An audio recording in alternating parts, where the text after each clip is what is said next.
ഞാൻ ഇന്ദു, കലാകാരന്മാരുടെയും കലാകാരികളുടെയും സ്വന്തം നാടായ കൊല്ലത്തുനിന്ന് വരുന്നു.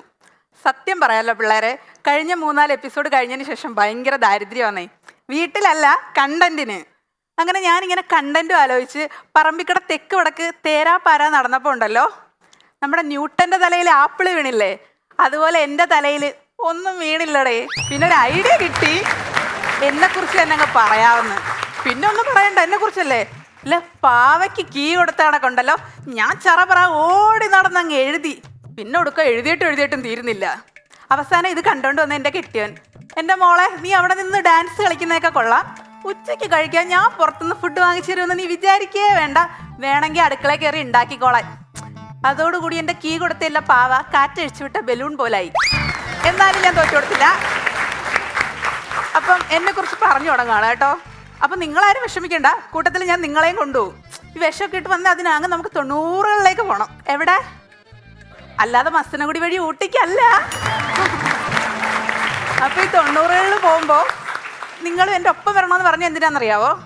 നിങ്ങളിപ്പോൾ ന്യൂജൻ ആൾക്കാരല്ലേ, നിങ്ങൾക്ക് എൻ്റെ ഒപ്പം വരാം, എനിക്ക് നിങ്ങളുടെ ഒപ്പവും വരാം. അതെങ്ങനെയാണെന്ന് നമുക്ക് വഴിയേ അറിയാം കേട്ടോ. അങ്ങനെയുണ്ട്. ഏകദേശം എന്നെക്കുറിച്ച് പറയുന്നതിന് മുമ്പ് എൻ്റെ അച്ഛനമ്മമാരെ കുറിച്ച് 2 വാക്ക്. എൻ്റെ അച്ഛൻ യൗവനം തുടങ്ങുന്നത് 40-ലാണെന്നാണല്ലോ പറയാറ് പൊതുവെ. അപ്പോൾ എൻ്റെ അച്ഛൻ 40 കഴിഞ്ഞ സമയത്താണ് കല്യാണത്തെക്കുറിച്ച് ചിന്തിച്ചത് തന്നെ. അതുകൊണ്ട് തന്നെ എൻ്റെ അമ്മയുടെ പ്രായം ഞാൻ പറയത്തില്ല കേട്ടോ, പുള്ളിക്കാരത്തി എന്നോട് പ്രത്യേകം പറഞ്ഞു വിട്ടായിരുന്നു പറയണ്ടെന്ന്. അപ്പോൾ അച്ഛൻ്റെ അമ്മയുടെയും കല്യാണത്തിന് വന്നവർക്കൊക്കെ ഭയങ്കര സങ്കടം. ഇത്രയും പ്രായമുള്ള മനുഷ്യനെ കൊണ്ട് എന്തിനാ പെങ്കൊച്ചിനെ കെട്ടിക്കുന്നതെന്ന്. ഇതിങ്ങനെ ചർച്ച നടന്നുകൊണ്ടിരിക്കുമ്പോഴാണ് അവിടെ സദ്യയ്ക്ക് സമയമായി. എല്ലാവരും കൂടി ഇടിച്ചു തള്ളി അങ്ങോട്ട് പോയി. ഇലയിട്ടു, ഇഡ്ഡലി വന്നു, സാമ്പാർ വന്നു, വട വന്നു. അച്ഛനെ കുറിച്ചുള്ള ചർച്ച അതോടെ നിന്ന് നമ്മുടെ നാട്ടുകാരല്ലേ ഇഡ്ഡലിയെ സാമ്പാറിനെ കുറിച്ച് അങ്ങ് തുടങ്ങി. അവരവിടെ തുടങ്ങിക്കൊണ്ടിരുന്നു. അച്ഛനും അമ്മയും കല്യാണം കഴിഞ്ഞ് വീട്ടിൽ പോയി. അങ്ങനെ വീട്ടിൽ ചെന്ന് ഏകദേശം അവർ സന്തോഷകരമായ ദാമ്പത്യമായിരുന്നു കേട്ടോ. ഒരു 2 വർഷം കഴിഞ്ഞിട്ടുണ്ടാവും. എൻ്റെ വീട്ടിൽ ആർക്കും മറക്കാൻ പറ്റാത്ത ദിവസം, എൻ്റെ ഒരു ഊഹം ശരിയാണെങ്കിൽ ജൂലൈ 23 തോന്നുന്നു കേട്ടോ. അന്നാണ് ഞാൻ ജനിച്ചത്. പക്ഷേ ഉണ്ടല്ലോ, ഇതിന് 1 വർഷം മുന്നേ എൻ്റെ ചേട്ടൻ ജനിച്ചായിരുന്നു. ആ ചട്ടിത്തലേന് ഈ കഥയിൽ വലിയ പ്രാധാന്യം ഇല്ലാത്തതുകൊണ്ടാ മുന്നേ പറയാഞ്ഞത്. ഈ ചട്ടിത്തലേന്ന് പറഞ്ഞപ്പോൾ നിങ്ങൾ തെറ്റിദ്ധരിക്കൊന്നും വേണ്ട. ഇവൻ്റെ ഹെയർ സ്റ്റൈൽ ഉണ്ടല്ലോ, ശരിക്കും പറഞ്ഞാൽ കറിച്ചട്ടി എടുത്ത് തലയിൽ കമത്തിയ പോലെ, അതുകൊണ്ട് പറഞ്ഞതാ. പക്ഷെ ഉണ്ടല്ലോ, എൻ്റെ അച്ഛനും അമ്മയും ഞങ്ങൾ സാമ്പത്തികമായിട്ട് അത്ര നല്ല ഫാമിലി അല്ലാത്തത് കൊണ്ടും ആദ്യത്തെ കുട്ടി ആണായതുകൊണ്ടും ഇനി രണ്ടാമതൊരു കുട്ടി വേണ്ടാന്ന് തീരുമാനിച്ചിരുന്നു. പക്ഷെ എന്തുകൊണ്ടാണെന്നറിയില്ല, എന്നെ പ്രഗ്നൻ്റായി 3 മാസം കഴിഞ്ഞപ്പോഴാണ് അമ്മ ആ സത്യം തിരിച്ചറിഞ്ഞത്. അമ്മ ആദ്യം ചെന്ന് പറഞ്ഞത് പാർക്കുട്ടി അമ്മയുടെ തൊട്ട് അപ്പുറത്തെ വീട്ടിലെ അമ്മ. അയ്യോ, എൻ്റെ മോളെന്തിനാ വിഷമിക്കുന്നത്, ഇപ്പോഴത്തെ സാമ്പത്തിക സ്ഥിതിക്ക് ഒരു കുഞ്ഞിനെ ഒന്നും വളർത്താൻ പറ്റില്ലെങ്കിൽ നമുക്ക് കപ്പയ്ക്ക ഉണ്ടല്ലോ, കപ്പയ്ക്ക ചിലയിടത്ത് ഓമയ്ക്കെന്നൊക്കെ പറയും കേട്ടോ, അതങ്ങ് പരീക്ഷിക്കാന്ന്. എൻ്റെ അമ്മ പിന്നെ അണ്ണാറക്കണ്ണം പറന്ന് പറയുന്നത് ചാടി ഇങ്ങനെ നടക്കുമല്ലോ, അതുപോലെ നാട്ടിക്കണ്ട കപ്പ മരത്തി മൊത്തം കയറി പഴുത്ത കപ്പയ്ക്ക, പച്ച കപ്പയ്ക്ക എല്ലാം തിന്ന് ഒരു പ്രയോജനം ഉണ്ടായില്ല. അത് മാത്രമല്ല, ഈ പൊതുവെ പറയുമല്ലോ പ്രപഞ്ചത്തിൽ അമ്മയേക്കാൾ വലിയ പോരാളി മറ്റാരുമില്ലെന്ന്. വെറുതെയാണ് കേട്ടോ, എൻ്റെ അമ്മയെക്കാളും വലിയ പോരാളിയാണ് ഞാൻ. അതാണ് 9ാം മാസത്തിൽ ഇറങ്ങിയിട്ട് ഇപ്പോൾ ചുറ്റായിട്ട് ഇവിടെ നിൽക്കുന്നത്. പിന്നെ അത് മാത്രമല്ല, അമ്മയ്ക്ക് എന്നെ വേണ്ടെന്നായിരുന്നല്ലോ. അപ്പം നമ്മുടെ വീടിൻ്റെ തൊട്ടപ്പുറത്തൊരു കാനഡക്കാരുടെ ഫാമിലി താമസിക്കുന്നുണ്ടായിരുന്നു. അപ്പോൾ അവരെന്നെ ദത്ത് ചോദിച്ചു, അവർക്ക് മക്കളില്ലല്ലോ, അതുകൊണ്ട് ദത്തെടുത്തോട്ടെന്ന് ചോദിച്ചു. രമേശ് ചേട്ടൻ്റെ ആകാംക്ഷ, ഇവള് കാനഡയിൽ പോയി രക്ഷപ്പെട്ടോ അതോ കാനഡക്കാർ ഇവളെ കൊണ്ടുപോകാതെ രക്ഷപ്പെട്ടോ എന്ന്. ചേട്ടാ എന്തായിരിക്കും സംഭവിച്ചിരിക്കുക? അവർക്ക് എന്നെ കൊടുത്തിട്ടുണ്ടാവില്ലേ? അവർ വേണ്ടെന്ന് വെച്ചാണ്.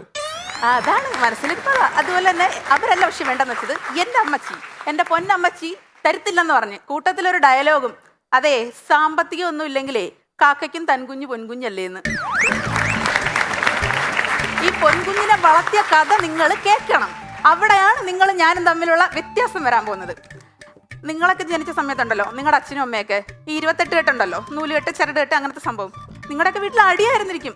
1.5 പവൻ വേണോ, 2 പവൻ വേണോ, അങ്ങനെ. എൻ്റെ വീട്ടിലും സെയിം അടി. 1.5 വേണോ, 2 വേണോ, അച്ഛൻ 1.5 മതി, അമ്മ 2 വേണം. ഒടുവിൽ അച്ഛൻ തന്നെ ജയിച്ചു. 1.5 ആയിട്ട് അമ്മ അപ്പുറത്തെ കടയിൽ പോയി, ചേട്ടാ 1.5 രൂപയുടെ കറുത്ത ചരട് വാങ്ങിച്ചോണ്ട് വന്നത് പോട്ടടേ. എൻ്റെ 28-നാണോ 48-നാണോ ഇവർ ഉദ്ദേശിച്ചെന്നറിയത്തില്ല, ഇത് ആരെയും സൈസ് ആവുന്നില്ല. എൻ്റെ അമ്മയില്ലേ ഭയങ്കര ബുദ്ധിമതി. അശ്ശേല് കിടന്ന തോർത്തിങ്ങി വലിച്ചെടുത്തു, അതിൻ്റെ ബാക്കി കൂടെ നൂലെല്ലാം കൂടെ പറിച്ചെടുത്തു, അങ്ങ് അഡ്ജസ്റ്റ് ചെയ്തു. ഓക്കെ, എങ്ങനെയുണ്ട്? പക്ഷേ ഉണ്ടല്ലോ, ചരടിട്ട് കഴിഞ്ഞിട്ട് ഇപ്പോഴത്തെ ഒരു ന്യൂജൻ പിള്ളേരുടെ ചെവിയിൽ, നിങ്ങളെ എത്ര പേരിൽ അത് പേരുണ്ടാവുമെന്ന് എനിക്കറിയില്ല, എന്നാലും ഇപ്പോഴത്തെ ന്യൂജൻ പിള്ളേരുടെ ചെവിയിൽ മെഹവിഷ് മിഷൂഷ്, ലിയാൻഡ്ര സയനോര സാനു അലക്സാണ്ടർ, ഫ്രെഡിനാൻഡ് ഫ്രെഡറിക്. എന്ത് ഷേക്സ്പിയറിന്റെ നാടകത്തിലെ ക്യാരക്ടർ അല്ല ഇപ്പോഴത്തെ പിള്ളേരുടെ പേര്. പക്ഷേ ഉണ്ടല്ലോ, ഈ 3-ാം മാസം ഒരു ചടങ്ങുണ്ട്, അത് നിങ്ങൾക്ക് ആർക്കും കിട്ടി കാണത്തില്ല, എനിക്ക് മാത്രമേ കിട്ടിയിട്ടുണ്ടാവും. എന്താന്നല്ലേ, 3-ാം മാസത്തിൽ കടം കയറിയിട്ട് എൻ്റെ വീടങ്ങ് വിറ്റ്, അത്രേ ഉള്ളു. പക്ഷെ വീട് വിറ്റതല്ല സംഭവം.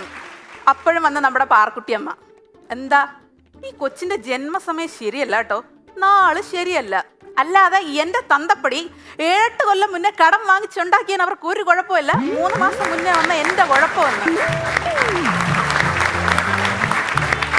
പിന്നെ ഉണ്ടല്ലോ, 6-ാം മാസത്തിൽ ചോറൂണുണ്ട്, മുട്ടയടിക്കലുണ്ട്. അച്ഛനും അമ്മയും കൂടെ ഒരു ലിസ്റ്റ് അങ്ങിടും. തിരുപ്പതി, പളനി, ഗുരുവായൂർ, മൂകാംബിക, ആറ്റുകാൽ, ചോറ്റാനിക്കര. സത്യം പറഞ്ഞുണ്ടല്ലോ, ഇത് മക്കൾക്ക് ചോറ് കൊടുക്കാനാണോ അച്ഛനും അമ്മയ്ക്കും ടൂർ പോകാനാണോ എന്ന് എനിക്ക് ഇതുവരെ മനസ്സിലായിട്ടില്ല. അവിടെ എൻ്റെ അമ്മ വിജയിച്ചു. എങ്ങനെയാന്നല്ലേ, തൊട്ടപ്പുറത്ത് അമ്പലത്തിൽ സമൂഹ സദ്യ ഉണ്ടായിരുന്നു. അമ്മ പോയി ചോറ് വാങ്ങിച്ചുകൊണ്ട് വന്ന് സാമ്പാർ വെട്ട് നാക്കേ തേച്ച് നൈസായിട്ട് എന്നെ അങ്ങ് തേച്ച് എവിടെയും പോയില്ല. പിന്നെ ഒരു കൊല്ലമായപ്പോൾ നിങ്ങളൊക്കെ ബർത്ത്ഡേക്ക് കേക്ക് മുറിച്ച് കാണും. ബാർബി ഡോള്, സ്പൈഡർമാന്, 5 തട്ട് 4 തട്ട്. അവിടെ എൻ്റെ അമ്മ വിട്ടുകൊടുത്തില്ല. ദേ വരുന്നു, പ്ലം കേക്ക് പോലും വാങ്ങിക്കാത്ത തള്ള മറ്റേ കിണ്ണത്തപ്പം ഉണ്ടല്ലോ, ആ സാധനം വാങ്ങിച്ചെന്നെ പറ്റിച്ചൂടെ, എന്തൊരു കഷ്ടമാണെന്ന് പറ. പക്ഷെ ഇങ്ങനെയൊക്കെ ആണെങ്കിലും അമ്മയ്ക്ക് എന്നെ ഭയങ്കര സ്നേഹമാണ്. ഒരു 3 വയസ്സ് വരെ ഉണ്ടല്ലോ, എൻ്റെ അമ്മ ഏത് അമ്പലത്തിൽ പോയാലും എന്നെ ഒക്കത്ത് വെച്ചുകൊണ്ടേ പോകത്തുള്ളൂ, അത്രയ്ക്ക് സ്നേഹം. താഴെ വെച്ചാൽ ഉറുമ്പിരിക്കും, തലയെ വെച്ചാൽ പേനരിക്കും. പക്ഷെ കുറച്ച് വളർന്നപ്പോഴാണ് എനിക്ക് അതിൻ്റെ ഗുഡൻസ് മനസ്സിലായത്. കൊച്ചുങ്ങളെയും കൊണ്ട് ചെല്ലുന്നവർക്ക് സമൂഹ സദ്യക്ക് ക്യൂ വേണ്ട, മുമ്പേ കയറി ചെല്ലാം. പക്ഷെ ഉണ്ടല്ലോ, അത് പോട്ടെ, എൻ്റെ പൊന്നമ്മച്ചിയല്ലേ, ഞാൻ അങ്ങ് സഹിച്ച്. അമ്മ തിരിച്ചിങ്ങോട്ട് ഇറങ്ങി വരുമ്പോഴുണ്ടല്ലോ, ദേ ക്യൂവിൽ നിൽക്കുന്ന അമ്മയുടെ കൂട്ടുകാരി ശാന്ത ചേച്ചി, മഞ്ജു ചേച്ചി, സരള ചേച്ചി, ഇവർക്ക് ഓരോരുത്തർക്കും എന്നെ അങ്ങ് കൊടുക്കും, നിങ്ങൾ മുമ്പേ പോയി കഴിച്ചിട്ട് വരാൻ. അങ്ങനാണ് എൻ്റെ പൊന്നമ്മച്ചി. ഏകദേശം ഈ ബർത്ത്ഡേ ഒക്കെ കഴിഞ്ഞ് കഴിയുമ്പോഴുണ്ടല്ലോ, ഒരു 3 വയസ്സൊക്കെ ആകുമ്പോഴത്തേക്ക് നമ്മളെന്തായാലും പഠിക്കാനൊക്കെ തുടങ്ങുമല്ലോ. ഇപ്പോഴത്തെ പിള്ളേരാണ് ഇംഗ്ലീഷ് മീഡിയത്തിലേ പഠിക്കൂ, അതും ആ ജില്ലയിലെ ഏറ്റവും മുന്തിയ സ്കൂളിൽ. അങ്ങനെ ഏകദേശം സത്യം പറഞ്ഞുണ്ടല്ലോ, ഈ ഗുരുവായൂർ അമ്പലത്തിലെ നിർമ്മാല്യം തൊഴാനുള്ള ക്യൂ കഴിഞ്ഞാൽ പിന്നെ ഞാൻ കണ്ടേക്കുന്നത് എൻ്റെ വീടിൻ്റെ അപ്പുറത്തൊരു ഇംഗ്ലീഷ് മീഡിയം സ്കൂളുണ്ട്. എൻ്റെ പൊന്നെ, പാതിരാത്രി 2 മണിക്ക് വന്ന് നിൽക്കും ഫോം വാങ്ങിക്കാൻ. ഉന്തി തള്ളിച്ചെന്നൊരു ഫോം കിട്ടിയാലാ ഇലക്ഷന് മത്സരിക്കാൻ സീറ്റ് കിട്ടിയ സന്തോഷം. എന്തിന്, എൻ്റെ അച്ഛൻ രാവിലെ റേഷൻ കടയിൽ പോകുമായിരുന്നേ, പോയ വഴിക്ക് മറ്റേ സർക്കാർ സ്കൂളിൻ്റെ വാതിൽ എത്തിയപ്പോൾ എന്നെ ഒരു തട്ട്, ഞാൻ ദയ കിടക്കുന്ന സർക്കാർ സ്കൂളിൻ്റെ മുറ്റത്ത് 1-ാം ക്ലാസ്സിലെ സീനിയർ ടീച്ചർ എൻ്റെ കൈ പിടിച്ച് പൊക്കിയെടുത്ത് 1-ൽ കൊണ്ടിരുത്തി. ഇനിയുണ്ട്, നിങ്ങളൊക്കെ ടിഫിൻ ബോക്സ് കൊണ്ടുപോകുമല്ലോ. അപ്പം നമ്മുടെ അപ്പുറത്ത് ഇപ്പോൾ ഒരു കൊച്ചുണ്ട്, അപ്പോൾ ഇവൻ പോകും സ്കൂളിൽ. ടിഫിൻ ബോക്സിൽ 4 ഐറ്റം, ചോറിൻ്റെ കൂടെ 4 ഐറ്റം കറി. എന്നിട്ട് ഈ പുള്ളിക്കാരത്തി എൻ്റെ വീട്ടിൽ വരും. എടി ഇന്ദു, നീ എന്തൊക്കെ ഉണ്ടാക്കിയടി? നമ്മൾ ചേച്ചി ഇങ്ങനെ 3-4 ഐറ്റം, എൻ്റെ വീട്ടിൽ നിന്ന് മേടിക്കും 4 ഐറ്റം, മൊത്തം 8 ഐറ്റം ആണ് ഈ ടിഫിൻ ബോക്സിൽ. ഇതും പോരാ. അപ്പം ഞാൻ ചോദിച്ചു, ചേച്ചി ഇതൊക്കെ പിള്ളേർ കഴിക്കും? എടി അതുകൊണ്ടല്ല, നമ്മൾ ഇത്രയും മുന്തി സ്കൂളിൽ പഠിക്കുമ്പോഴേ ഇത് തുറക്കുന്നത് എന്തായാലും ആയമാരായിരിക്കുമല്ലോ, കറിയൊക്കെ കുറവാണെങ്കിൽ മോശമല്ലേ എന്ന്. അപ്പൊ കുഞ്ഞ് തിന്നില്ലേലും വേണ്ടിയില്ല, ആയക്ക് കാണാൻ വേണ്ടിയാണ് ഇവരിത് കൊടുത്തു വിടുന്നത്. അതൊക്കെ എൻ്റെ വീട്ടുകാർ നിങ്ങൾ ആലോചിക്കണം. ഞാനൊക്കെ ഒന്നി പഠിക്കുമ്പോഴേ 1-ാം ക്ലാസ്സുകാർക്ക് ക്ലാസ് ഉച്ചയ്ക്ക് ശേഷവും 2-ാം ക്ലാസ്സുകാർക്ക് രാവിലെയാണ്. പക്ഷെ ഞാനുണ്ടല്ലോ, ഈ വീട്ടിലുള്ള ബാക്കി എൻ്റെ അച്ഛൻ, അമ്മ, ചേട്ടൻ ഇതുങ്ങളെ തീറ്റിപ്പോറ്റാൻ വേണ്ടിയുണ്ടല്ലോ, ഉച്ചയാകുമ്പോൾ എന്നെ മറ്റേ കഞ്ഞി ചരുവുണ്ടല്ലോ അതും തന്നു വിടും. ഞാൻ വേണം ഇവരെയും കൂടെ തീറ്റിക്കാൻ. എങ്ങനെയുണ്ട് ഇപ്പം 8 കൂട്ടം കൊണ്ട് പിള്ളേരും കഞ്ഞി വാങ്ങിച്ചുകൊണ്ട് വന്ന ഞാനും. പക്ഷെ എൻ്റെ ഈ ദുഃഖം മനസ്സിലാക്കിയ കേരള സർക്കാർ തൊട്ടടുത്ത വർഷം മുതൽ രാവിലെ മുതൽ വൈകിട്ട് വരെ ക്ലാസ് വെച്ചു. ഞാൻ അങ്ങനെ അതിൽ നിന്ന് രക്ഷപ്പെട്ടു. ഇനിയിപ്പം പഠിച്ച് അങ്ങ് 10-ാം ക്ലാസ്സിൽ ചെല്ലുമല്ലോ. 10-ാം ക്ലാസ്സിൽ ചെല്ലുമ്പം 10-ൽ ജയിക്കുമ്പോൾ ഇപ്പോഴത്തെ അച്ഛൻ്റെ അമ്മയുടെ വിചാരം ഏതാണ്ട് ലൈസൻസ് കിട്ടിയെന്നാ. അപ്പോഴേ പിള്ളേർക്ക് ബൈക്കങ്ങ് എടുത്തു കൊടുക്കും. അതൊക്കെ എൻ്റെ അച്ഛൻ, അച്ഛാ ഞാൻ 10-ൽ ജയിച്ചു, എനിക്ക് സൈക്കിള് വേണം. അച്ഛൻ നേരെ വേലിയിൽ പോയിട്ട് മറ്റേ പത്തല് വെട്ടിക്കൊണ്ട് വന്ന്, അയ്യോ ഇത് പറഞ്ഞാൽ എന്നെ അടിക്കാനൊന്നുമല്ല, പോപിള്ളാരെ എൻ്റെ അച്ഛൻ അങ്ങനെയൊന്നും ചെയ്യത്തില്ല. കൊണ്ടുവന്നിട്ട് ഈ കമ്പിനെ ചെറുതാക്കി തൊട്ടപ്പുറത്ത് സൈക്കിൾ കടയിൽ പോയി ഒരു ടയർ വാങ്ങിച്ചു തന്നു. എൻ്റെ മോളെ നീ ഇത് ഒട്ടിച്ചാൽ മതി, സൈക്കിളിനെക്കാളെ സ്പീഡും കിട്ടും, എൻ്റെ മോളുടെ ആരോഗ്യത്തിനും നല്ലതാണെന്ന്.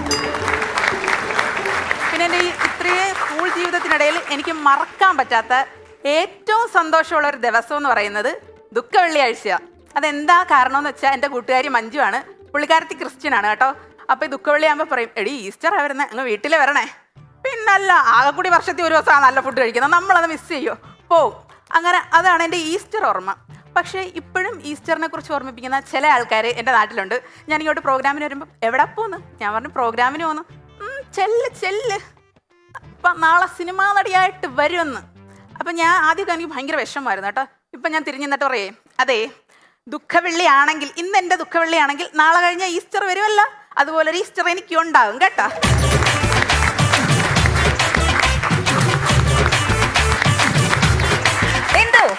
ഇന്ദു നന്നായിരുന്നു. Thank you. കുറെ അധികം കാഷ്വൽ ആയിട്ട് പ്രസന്റ് ചെയ്ത പോലെ എനിക്ക് തോന്നി. പിന്നെ വീട്ടുകാരെ കുറിച്ചാണ് പറഞ്ഞത്. അവരെന്ത് പറയുന്നു ഞാൻ ചോദിക്കുന്നില്ല. ഓക്കെ ചേട്ടാ. ഇന്ദു നല്ല രസമുള്ള അവതരണമായിരുന്നു കേട്ടോ, ഗംഭീരമായിരുന്നു. ഞാൻ അങ്ങനെ ഇവിടെ വന്ന് കഥ പറഞ്ഞതിൽ ഏതെങ്കിലും ഒരാള് വയറ്റി കിടന്നപ്പോൾ തൊട്ട് 5 വയസ്സ് വരെയുള്ള സമയം കൊണ്ട് ഇത്രയും ദൈർഘ്യമുള്ള കണ്ടന്റ് ഉണ്ടാക്കിയതായിട്ട് എനിക്ക് ഓർമ്മയിലില്ല. ഇത്രയും കാലം കണ്ടതിനകത്ത് നമുക്കേ ഓർമ്മയില്ലാത്തൊരു കാലമാണത്. നമുക്ക് ഓർമ്മയില്ലല്ലോ 5 വയസ്സ് വരെയൊക്കെ എന്താ നടന്നതെന്ന് ചോദിച്ചാൽ നമുക്കൊരു ഓർമ്മയില്ല. അപ്പൊ താൻ ആ ഒരു പ്രദേശത്തുനിന്ന് വെറുതെ ഒരു വയറ്റി കിടന്ന് പപ്പായ തന്ന സമയം തൊട്ടങ്ങ് തുടങ്ങി ഒരു 5 വയസ്സ് വരെയുള്ള സമയത്തുനിന്ന് ഒരുപാട് തമാശകള് ഗംഭീരമായിട്ട് കണ്ടെത്തി ഭംഗിയായിട്ട് അവതരിപ്പിച്ച് അതിൻ്റെ കുത്തും കോമയൊക്കെ കൃത്യമായിട്ടിട്ട് നല്ല രസമായിട്ട് അവതരിപ്പിച്ചു. എനിക്കങ്ങനെ പ്രത്യേകിച്ച് കുഴപ്പങ്ങളൊന്നും തോന്നിയില്ല. ഗംഭീരമായി. ഇന്ദു നല്ല ചന്തം. നല്ല ക്യാമറ ചേട്ടാ എന്നെ നോക്ക്. രാജേട്ടാ നിങ്ങൾ അല്ല എന്റെ കെട്ടിയോന്റെ അടുത്ത രാജേട്ടാ മനുഷ്യ നിങ്ങൾ കേട്ടല്ലോ നല്ല ചന്ത വന്ന് ഇതിട്ടിട്ടേ ഈ പുള്ളിക്കാരന്റെ അടുത്ത് ഞാൻ ചെന്ന് ചോദിച്ചു എങ്ങനെയുണ്ട്. ഓ പിന്നെ വലിയ മെനയൊന്നും ഇല്ലെന്ന്. എന്നിട്ട് അതും പറഞ്ഞിട്ട് പറയാം, അല്ലെങ്കിൽ നിന്റെ തയ്യൽ ഈടായിട്ട് ശരിയാവുന്നില്ല, കഴുത്ത് ശരിയായില്ല, ഉടുപ്പിന് ഇറക്കം. അല്ല ഇത് സ്വന്തം തയ്ച്ചാണോ? Very nice. അപ്പൊ എക്സ്ട്രാ ചന്തം കേൾക്കുന്നുണ്ടല്ലോ രാജേട്ടാ അല്ലേ? അല്ല ടെലികാസ്റ്റ് ഇതേപോലെ ചന്തം ഉണ്ടായിരുന്നു ഇന്ദുവിന്റെ പെർഫോമൻസിനും. നല്ല രസമായിരുന്നു. എനിക്ക് തോന്നിയത് ഇന്ദു ഭയങ്കര ഫ്രീ ആയി, ഭയങ്കര ലൈറ്റായി, ഈസായി, ഭയങ്കര കൂളായിട്ട് മുമ്പുണ്ടായിരുന്ന ഒരു ടെൻഷനോ ഒന്നുമില്ലാതെ നമ്മളെല്ലാവരുമായിട്ട് പരിചയമായതിൻ്റെയും പിന്നെ ഇന്ദു ഈ ട്രാക്കിലേക്ക് വന്നതിൻ്റെ ഒക്കെ ഗുണം പെർഫോമൻസിലുണ്ടായിരുന്നു. നല്ല വിഷയമായിരുന്നു പറഞ്ഞത്. ഇതൊക്കെ ഞാനിവിടെ ആദ്യം എഴുതി വെച്ച ഇതൊക്കെ ഇങ്ങനെ ഓർമ്മ തീർച്ചയായിട്ടും നമ്മുടെ വീടിന്റെ അടുത്തൊക്കെ അങ്ങനെ, അല്ലെങ്കിൽ അമ്മമാരിങ്ങനെ ഓരോന്ന് പറഞ്ഞു തരുമല്ലോ, അവരൊക്കെ പറഞ്ഞത് കേട്ടിട്ടാണ് നമ്മൾ. ഞാൻ ചോദിക്കുവേ അമ്മ ശരിക്കും കപ്പയ്ക്കാ തിന്ന? അല്ലടി എണ്ണയത്തുള്ള ചുമ്മാ പറയുന്നത് ഞാൻ കുങ്കുമപ്പൂവാ തിന്നേന്ന്. ഓ വെളുക്കാൻ, കുട്ടി വെളുക്കാൻ. അയ്യോടാ. എന്തായാലും വളരെ രസകരമായിരുന്നു. ഇനിയും ഇതുപോലുള്ള നമ്മൾ കേട്ടറിവുള്ള ഓർമ്മകൾ അത് നമ്മുടെ വാക്കിലൂടെ വരുമ്പോൾ അത് പ്രത്യേക രസമാണ്. എവിടെയും ഒരു ഒടക്കോ ഒന്നുമില്ലാതെ ഭംഗിയായിട്ട് ഇനിയും പെർഫോം ചെയ്യാൻ പറ്റട്ടെ. All the best. ഗ്രൂമേഴ്സൊക്കെ നന്നായിട്ട് ഹെൽപ്പ് ചെയ്തെന്ന് തോന്നണല്ലേ? ഒരുപാട് നല്ല രസമായി വരുന്നുണ്ട്. പഴയതിനൊക്കെ നന്നായി നല്ല ഫ്രീ ആയിട്ട് നല്ല കോൺഫിഡൻസ് ആയിരുന്നു. നല്ല രസമുണ്ടായിരുന്നു. പിന്നെ ഈ സ്കൂളിലെ കഥകളൊക്കെ പറഞ്ഞില്ലേ, സർക്കാർ സ്കൂളിലെ കഥ, എന്തായാലും എനിക്ക് തോന്നണത് താത്തയുടെ പഴമനസ്സിൽ തോന്നണമെന്ന് അറിയില്ല, ഇപ്പോഴത്തെ ഇംഗ്ലീഷ് മീഡിയം സ്കൂളിൽ നിന്ന് കിട്ടുന്നതിനേക്കാൾ കൂടുതൽ നല്ല നല്ല അനുഭവങ്ങൾ എനിക്ക് തോന്നുന്നത് സർക്കാർ സ്കൂളുകളിൽ ഉണ്ടാവാറ് അല്ലേ? അവിടുത്തെ ലൈഫ് ഇവിടുത്തെ ലൈഫ് തമ്മിൽ വ്യത്യാസമുണ്ട്. ഒരുപാട് ജീവിതാനുഭവങ്ങൾ ഉണ്ടാവും. എൻ്റെ മനസ്സിൽ തോന്നണത് ഇപ്പോൾ ഒരു ഇംഗ്ലീഷ് മീഡിയം സ്കൂളിലെ ഒരു കൊച്ച് വഴിയിൽ നിൽക്കണം, അവളുടെ ചെരുപ്പിൻ്റെ വാറ് പൊട്ടി അവിടെ നിന്ന് നൊലോളിക്കുകയും ചെയ്യുക. അതേസമയം സർക്കാർ സ്കൂളിലെ കൊച്ചാണെങ്കിൽ അപ്പം തന്നെ ഒരു പിന്നെടുത്ത് അത് വലിച്ചു കുത്തി അതിനുള്ളിൽ കുത്തി കയറ്റി അല്ലെങ്കിൽ ഒരു കോലെടുത്ത് കുത്തിയിട്ട് ആ ചെരുപ്പ് ഇട്ടുകൊണ്ടാണ് പോകും. അതാണ് അതിൻ്റെ ഒരു കോൺഫിഡൻസ് എന്ന് പറയുന്നത്. പിന്നെ അതുപോലെ എൻ്റെയൊക്കെ ചെറുപ്പത്തിൽ ഞാനൊക്കെ 4ാം ക്ലാസ്സിൽ പഠിക്കുന്ന സമയത്ത് നമ്മൾ ഈ സ്കൂളിൽ കറി തുറക്കണ സമയം, പാത്രം തുറക്കണ സമയം പറഞ്ഞില്ലേ, അത് തുറക്കുമ്പോൾ ഈ മുള്ളം വറുത്തതായിരിക്കും വീട്ടിൽ നിന്ന് തന്നു വിടണേ. അപ്പോൾ ആ പഞ്ചായത്തിലുള്ള ഉറുമ്പ് മുഴുവൻ ആ പാത്രത്തിലുണ്ടാവും. അപ്പം അങ്ങനെയൊക്കെ ഉള്ള അനുഭവങ്ങളൊക്കെ നമ്മളിലൂടെ കടന്നു വന്നിട്ടുണ്ട്. അപ്പം അങ്ങനെയൊക്കെ ഉള്ള സംഭവങ്ങളെല്ലാം കോർത്തിണക്കി നല്ല രസമായിരുന്നു. അപ്പോൾ എന്തായാലും നമ്മുടെ ഇന്ദുവിന്റെ പെർഫോമൻസ് കലക്കി. There is a great deal of improvement. Super ആയിട്ടുണ്ട്. നമുക്ക് മാർക്സ് കുറച്ച് കഴിഞ്ഞ് അറിയാം. All the best.